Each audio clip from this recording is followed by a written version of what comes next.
వాక్య సహాయం కూడా తీసుకుందాము. అందుకు తిమోతికి రాసిన మొదటి పత్రిక 2వ అధ్యాయము.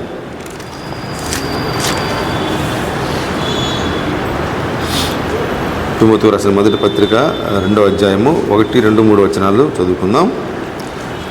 మనము సంపూర్ణ భక్తియు మాన్యతయు కలిగి నెమ్మదిగాను బ్రతుకు నిమిత్తము అన్నిటికంటే ముఖ్యముగా మనుష్యులందరి రాజుల కొరకును అధికారులందరి కొరకును విజ్ఞాపనములను ప్రార్థనలను యాచనలను కృతజ్ఞతాస్తుతులను చేయవలనని హెచ్చరించుచున్నాడు. ఇది మంచిదియు మన రక్షకుడగు దేవుని దృష్టికి అనుకూలమైనదియునై ఉన్నది. మరలా చదువుతాను ప్రియులారా, 3వ వచనం. ఏదంటే ప్రార్థన చేయడము అనేది ఇది మంచిదియు మన రక్షకుడగు దేవుని దృష్టికి అనుకూలమైనదియునై ఉన్నది. ప్రార్థన చేసుకుందాము.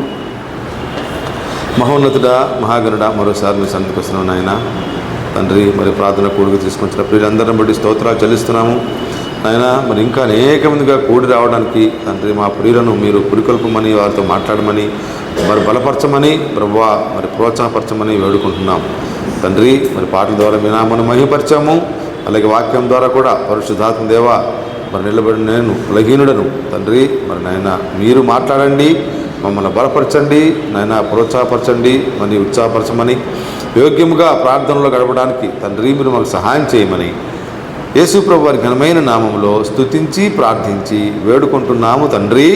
ఆమేన్.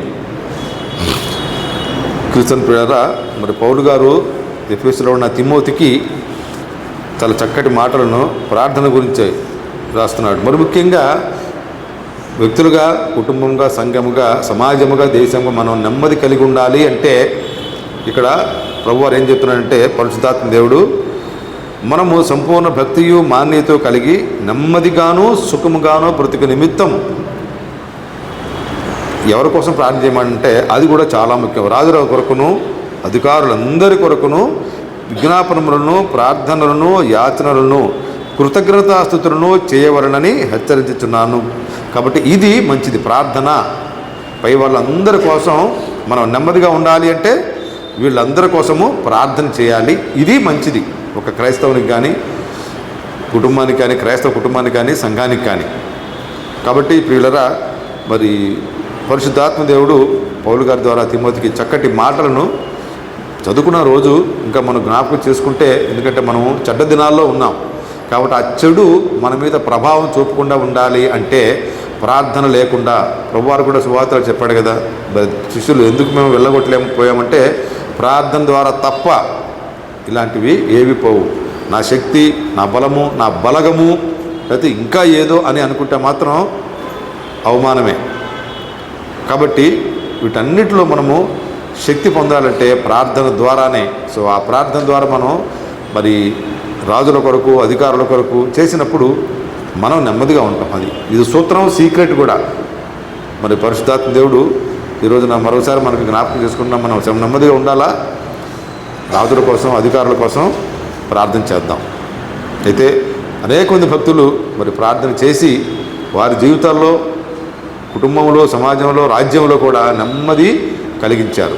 కాబట్టి భక్తుడైన దావీదు గురించి ప్రార్థన చేయడం ద్వారా ఆయన ఎలా నెమ్మది కలిగి ఉన్నాడు, ఆయన కుటుంబము, రాజ్యం ఎలా నెమ్మది కలిగిందో మనము కొద్ది నిమిషాలు ధ్యానం చేసుకొని మనం ప్రార్థనలోకి వెళ్దాము. 122వ కీర్తన చూడండి. ఎప్పుడు మనం జ్ఞాపకం చేసుకున్నవే మరోసారి మనము ప్రార్థనలో బలంగా ముందుకు సాగడానికి మనకు సహాయకరంగా ఉండాలని మరి పరిశుద్ధాత్మ దేవుని ద్వారా ఈ వాక్యాన్ని మనం ధ్యానం చేద్దాం. కీర్తనలు 122.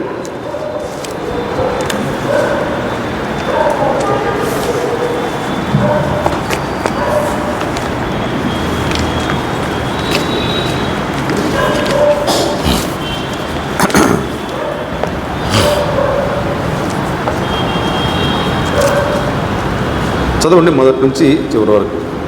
9 వచనాలు ఉన్నాయి.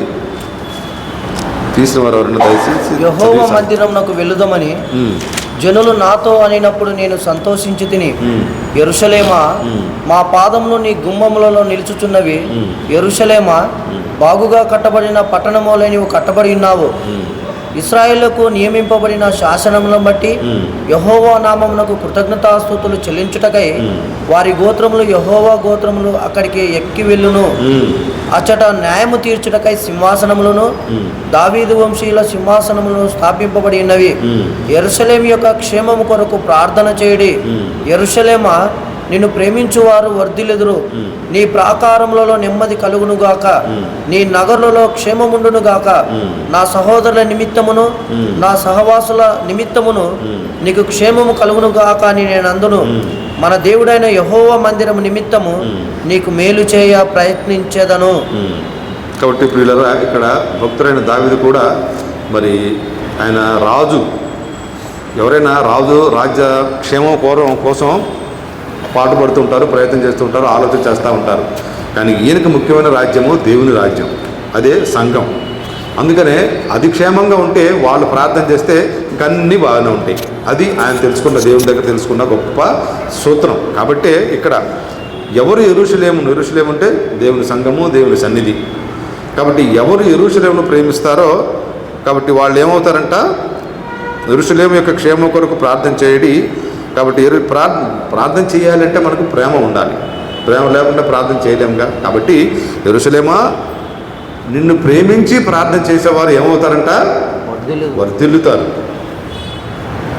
దావీదు మహారాజు మనకు నేర్పిస్తున్న మంచి పాఠం ఈ రోజున. యెరూషలేమును ఎవరు ప్రేమిస్తారో వారు వర్ధిల్లుతారు. యెరూషలేము కోసం ఎవరు ప్రార్థన చేస్తారో వారు వర్ధిల్లుతారు. తర్వాత దావీదు మహారాజు ఎప్పుడు కూడా ఎదుటివారి క్షేమాన్ని కోరినాడు. ఎప్పుడు కూడా ఎదుటివారి క్షేమాన్ని కోరుకున్నవాడు. చిన్న ఉదాహరణ, ఆయన రాజు అయిన తర్వాత, రాజులు ఎవరైనా రాజు అయిన తర్వాత ఏం చేస్తారంటే శత్రుశేషము ఉండకుండా చూసుకుంటారు. ఎందుకంటే ఆ శత్రువుల ద్వారా ఎవరైనా మరలా నాకు విరోధము లేకపోతే నాకు నష్టము కలిగిస్తారేమో అనే ఉద్దేశంతో. కానీ ఈయన ఏం చేశాడు, రాజు అయిన వెంటనే మరి యోనాతానుని బట్టి నేను సహాయం చేయడానికి ఎవరున్నారని చూస్తే ఆయన కొడుకే ఉన్నాడు, మెఫీబోషెతు. కాబట్టి వెంటనే చూసారు ఎంత మంచి ఆలోచన. కాబట్టి తన జీవితంలో తను సహాయం చేసిన, సహకారిగా ఉన్న తన స్నేహితుడు ఇక్కడ ఏమన్నాడు, నా 8వ వచనం, నా సహోదరుల నిమిత్తమును నా సహవాసుల నిమిత్తమును నీకు క్షేమం కలుగునుగాక అని నేను అందును. కాబట్టి ఆయన రాజైన తర్వాత యోనాతాను మర్చిపోలా. ఎంత ప్రేమించాడో యోనాతాను, అది మర్చిపోకుండా అతనిని బట్టి నేను సహాయం చేయడానికి ఎవరున్నారంటే ఆయన కొడుకున్నాడు. ఎవరైనా శత్రువే, కానీ అది శత్రువులను ప్రేమించే మనసు ఎవరు కలిగి ఉన్నారు, మన ప్రభు అయిన యేసుక్రీస్తు వారు. కాబట్టి క్రీస్తు యేసును కలిగిన మనస్సు దావీదు గారు కలిగి ఉన్నాడు. కాబట్టి దావీదును దేవుడు అంతగా దీవించాడు. ఎప్పుడు కూడా ఎదుటివారి క్షేమాన్ని, ఎదుటివారి మేలును, బాగును కోరుకునేవాడు. తర్వాత ఇంకో మాట చూడండి, ఇంకోటి ఇక్కడ 4వ వచనం, ఇశ్రాయేలులకు నియమించబడిన శాసనం బట్టి యెహోవా నామమునకు కృతజ్ఞతాస్తుతులు చెల్లించుటకై వారి గోత్రములు, యెహోవా గోత్రములు అక్కడికి ఎక్కి వెళ్ళును. ఎక్కడికి? యెరూషలేముకు ప్రార్థన చేయడానికి, ఆరాధించడానికి. దావీదు మహారాజు అయిన తర్వాత యూదా గోత్రానికి ఆయన రాజు అయ్యాడు. తర్వాత ఇశ్రాయేలీలు వేరే ఇంకొక 10 గోత్రాలు, యుద్ధాలు జరిగినాయి. కానీ చివరికి ఈయన హయాంలో అందరూ 12 గోత్రాలు కలిసి అక్కడ ఆరాధన చేయాలి అన్నది ఆయన ఆశ. కాబట్టి ప్రియులారా, ఇంకోటి, సహోదరులందరూ ఐక్యత ఉంటే ఎంత మేలు, ఎంత మనోహరం అన్న మాటను ఆయన జీవితంలో పాటించి ప్రయత్నించి సఫలమయ్యాడు. కాబట్టి దేవుని బిడ్డలందరూ అక్కడికి వెళ్ళి దేవుణ్ణి ఆరాధించారు ఒకే స్థలంలో.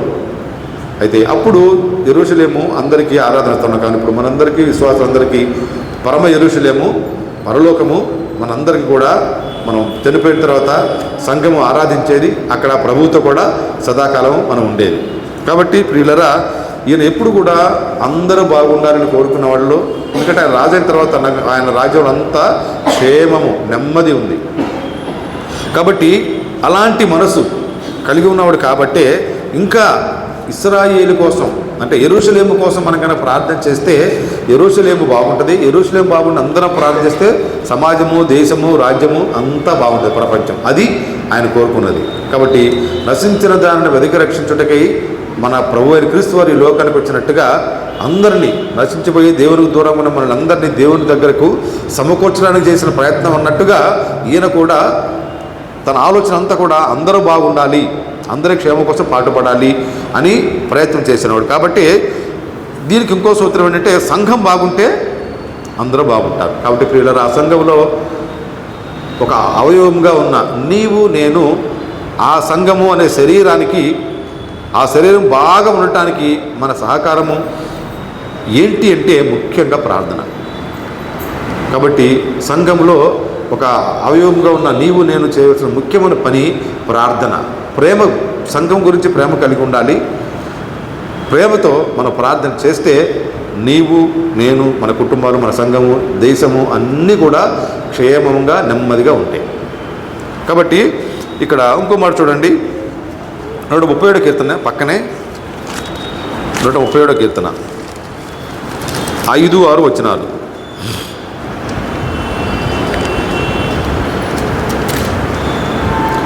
పక్కన 137 కీర్తన 5, 6. యెరూషలేమా నేను నిన్ను మరచిన ఎడల. గమనించండి, ప్రార్థన చేయకపోతే మనకేం జరుగుతుంది అనేది. నేను నిన్ను మరచిన ఎడల నా కుడి చేయి తన నేర్పు మరచునుగాక. నా కుడి చేయి తన నేర్పు మరచునుగాక. నేను నిన్ను జ్ఞాపకము చేసుకొనని ఎడల నీ ముఖ్య సంతోషం నా ముఖ్య సంతోషము కంటే నేను యెరూషలేమును ఎచ్చుగా ఎంచని ఎడల నా నాలుక నా అంగిటికి అంటుకొనుగాక. పిల్లరా, యెరూషలేమా నేను నిన్ను మరచని ఎడల నా కుడి చేయి తన నేర్పును మరచునుగాక. ఒకసారి కీర్తనలు 71 రండి. కాదు 78 కీర్తనలు 78 494 పేజీ చివరి వచనం.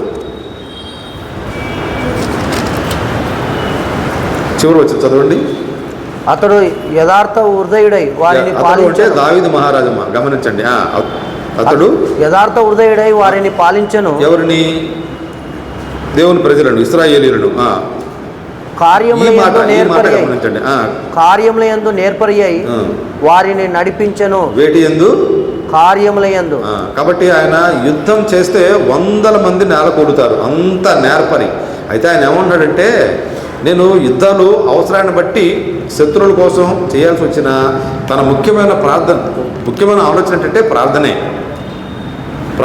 కాబట్టి ఆయన ఏమంటున్నాడు, ఒకవేళ నేను కనుక ప్రార్థన చేయకపోతే ఇదిగో ఈ వచనాల్లో కారుమరియందు నేర్పరి అయి వారిని నడిపించిన ఆ స్థితి పోద్ది. ఏది లేకపోతే? ప్రార్థన లేకపోతే. కాబట్టి ప్రియులారా, మన జీవితంలో మరి పెద్దవాళ్ళు పోలుస్తారు, ఊపిరితో సమానం అంట ప్రార్థన. ఊపిరి ఆగిపోతే ఏమవుతాం? రెండో మాటలు అదే చూడండి, 137 కీర్తన 6వ వచనంలో ఈ మాట చదువుదాం.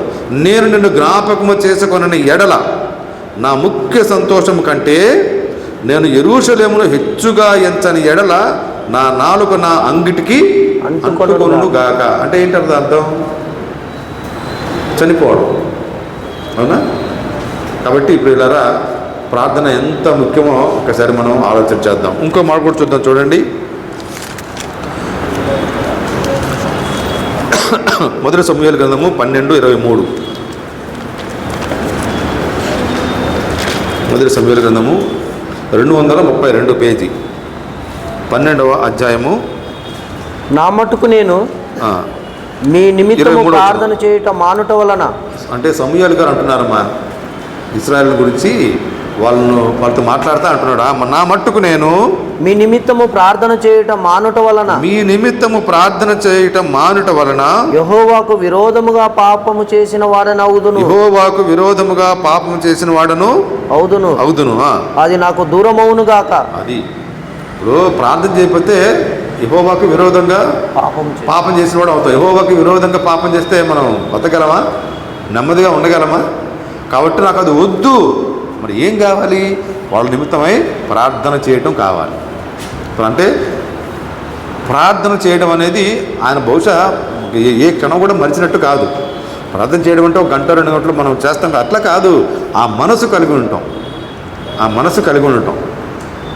కాబట్టి ప్రియులరా, మరి ప్రార్థన భక్తులందరూ మనకు ఎంత ప్రాముఖ్యమైనదో జ్ఞాపకం చేసుకుంటుండగా మన ప్రార్థన జీవితాలు ఎలా ఉన్నాయి, ఏ స్థితిలో ఉన్నాం మనం. సమూయేలు గారు చూడండి, 100% ఆయన దేవుని ప్రజల కోసం ప్రార్థన చేసేవాడు. కాబట్టే నాకు అదొద్దు, ఏది ప్రార్థన మానుకోవటం, దేవునికి విరోధంగా పాపం చేయటం అదొద్దు, నాకు ప్రార్థన చేయటమే కావాలి దావీదు మహారాజు. కాబట్టి ప్రియులరా, ఇంకో మాట చూద్దాం. 69:9 కీర్తనలు 69:9 చరణం.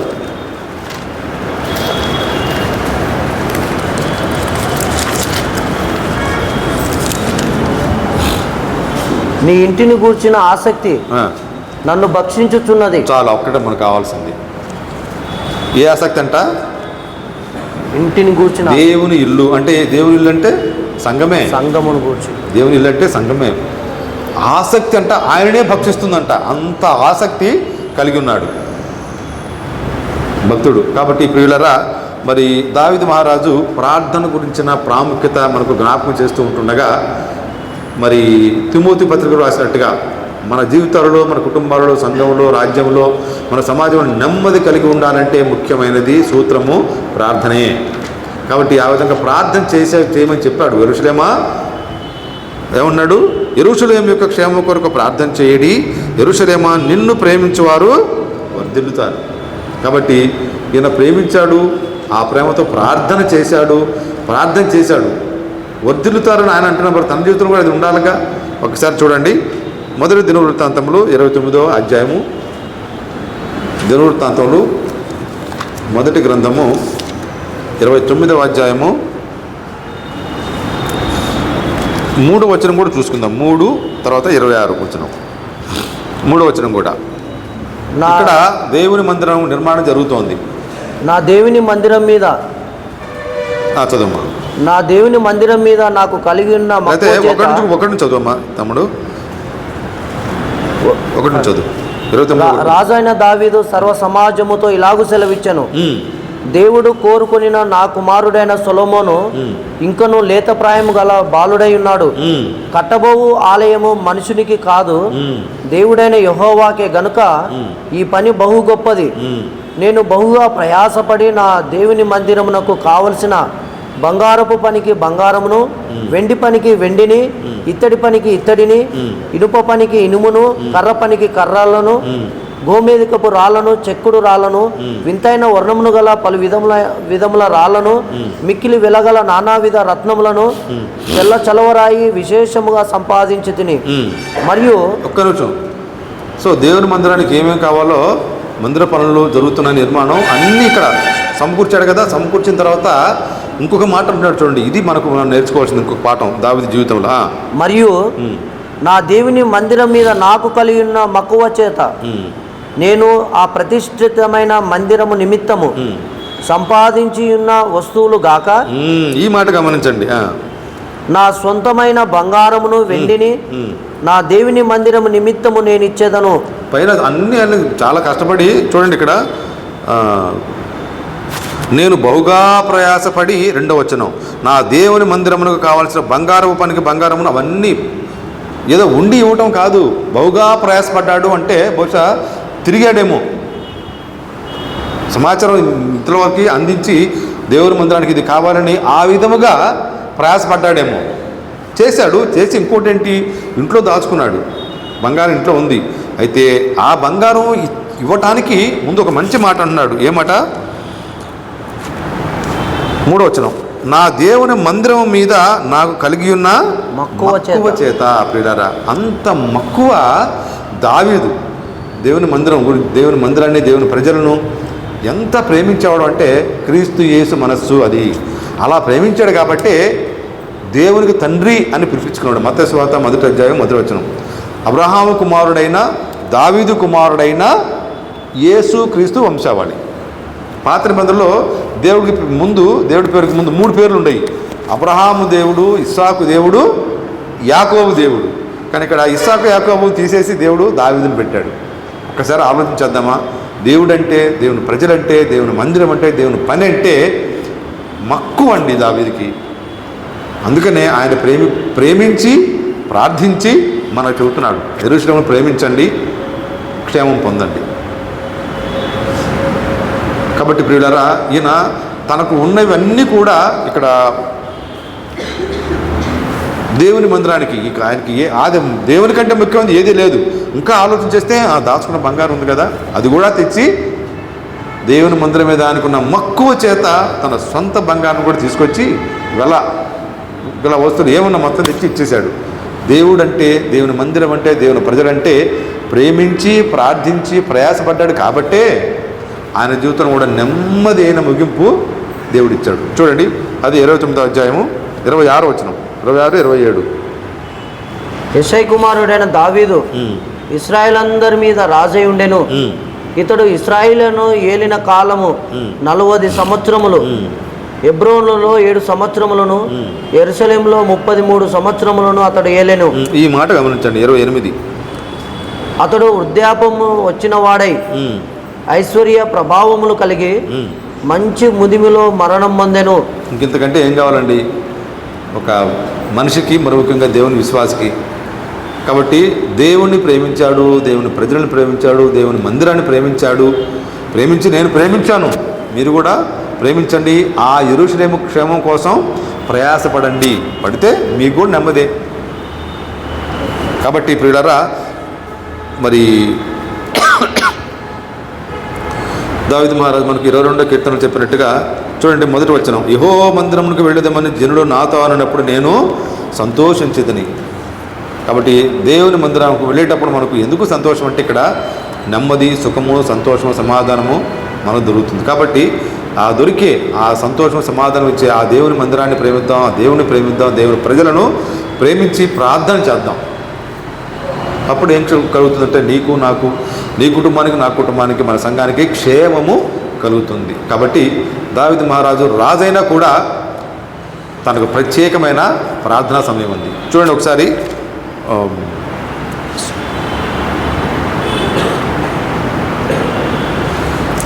సమూయేలు 2వ గ్రంథము, సమూయేలు 2వ గ్రంథము 7వ అధ్యాయము 18వ వచనం.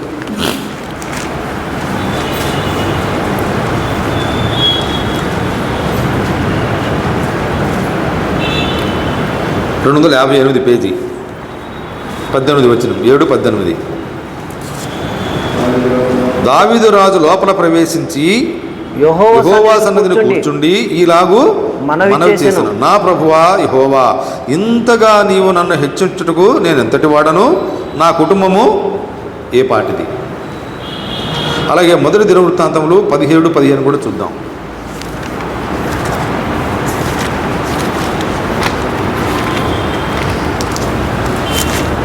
మొదటి దినవృత్తాంత గ్రంథము 17-15, 349, 16వ వచనం. రాజైన దావీదు వచ్చి యెహోవా సన్నిధిని కూర్చుండి ఇలాగు మనవి చేసెను, దేవా యెహోవా, నీవు నన్ను ఇంత హెచ్చు స్థితిలోనికి తెచ్చుటకు నేను ఎంతటి వాడను, నా ఇల్లు ఏమాత్రపుది. చాలు పిల్లరా.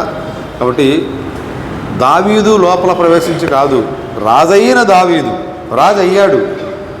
పాపం రాజు కాకముందు గొర్రెలు కాయడానికి అడవుల్లో ఎండకి ఎండాడు, వానకు తడిచాడు, చలికి వణికాడు. దేవుడు నన్ను ఎంతగా హెచ్చించాడు, ఎంత బాగుంటుందో, ఇక బాగా నేను రెస్ట్ తీసుకోవాలి అని అనుకోలేదు. రాజు అయిన తర్వాత ఎన్ని కార్యక్రమాలు ఉంటాయి, రాజ్య పరిపాలన నిమిత్తమై చాలా ఉంటాయి. అయినా దేవునితో గడపడానికి ఆయనకు ఒక ప్రత్యేకమైన సమయము, స్థలము ఉంది. అందుకే ఆయన ఏంటంటే, దావీదు రాజు లోపల ప్రవేశించి యెహోవా సన్నిధిని కూర్చుండి ఇలాగ మనవి చేశాను. ఇక్కడైతే దినవృత్తాంతంలో నన్ను ఇంత హెచ్చు స్థితిలోనికి, అక్కడేమో ఇంతగా నన్ను దీవించకన్న మాట ఉంది, ఇక్కడ ఇంతగా నువ్వు నన్ను హెచ్చించుటకు, కానీ ఇక్కడేమో ఇంత హెచ్చు స్థితిలో తెచ్చుటకు నేను ఎంతటి వాడను, నా కుటుంబము ఏ పాటది. కాబట్టి దేవుడు మరి ముఖ్యంగా పిల్లరా మనం జ్ఞాపకం చేసుకుందాం, నీ జీవితంలో, నా జీవితంలో, నీ కుటుంబంలో, నా కుటుంబంలో, లేకపోతే మన సంఘంలో దేవుడు ఎన్ని మేలు చేశాడు. మనం దావీదు రాజులాగా కూర్చుని ఆలోచన చేస్తే ఆ బిళ్ళన్నీ జ్ఞాపకం చేసుకున్నప్పుడు దేవుని స్తుతించకుండా ఎలా ఉండగలం? కాబట్టి నన్ను ఇంతగా హెచ్చించిన నా దేవుడు నా తోటి వాళ్ళని కూడా హెచ్చించాలి, నా సంఘాన్ని హెచ్చించాలి అన్న ఆలోచన వస్తుంది. అప్పుడు మనము ప్రార్థన చేస్తాము, యెరూషలేము కోసం, క్షేమం కోసం మనం దీవించబడతాము. నెమ్మది, సంతోషం, సమాధానము మన జీవితంలో, మన కుటుంబాల్లో దేవుడు అనుగ్రహిస్తాడు. కాబట్టి రాజు అయినా కూడా దేవునితో గడిపే సమయం ఉంది. మనకుందా? ఎంత సమయము మనం గడిపే సమయము మరి నిజంగా మనకు ఆనందము, నెమ్మది ఇస్తుందా? ఎదుటి వారి క్షేమము కలుగు చేస్తుందా? ఒక్కసారి ఈ వాక్య పరుగులో మనము పరిచయం చేసుకుందాం. ఎక్కడ లోటు కలిగి ఉన్నామో ప్రభువా, మన ముఖ్యంగా దావీదు భౌతికంగా హెచ్చించాడు, కానీ ఆత్మీయంగా ఇంకా హెచ్చించాడు. ఎంత హెచ్చించాడంటే ఆయనే సాక్షించాడు, దేవుడు నా హృదయానుసారుడు. అది దావీదుకి నిజమైన హెచ్చు స్థితి, ఆత్మీయమైన హెచ్చు స్థితి. ఆ స్థితిలోనికి మనం అందరం కూడా రావాలని పరిశుద్ధాత్మ దేవుణ్ణి అడుగుదాము. ఎక్కడ లోటు కలిగినామో మరి ఆ స్థితిలో, ఆత్మీయ స్థితిలో, ప్రార్థన జీవితంలో హెచ్చు స్థితిలోకి రావాలని దేవుని మనం అడుగుదాం. పరిశుద్ధాత్మ దేవుని మాట మన కోసం దీవించుగాక.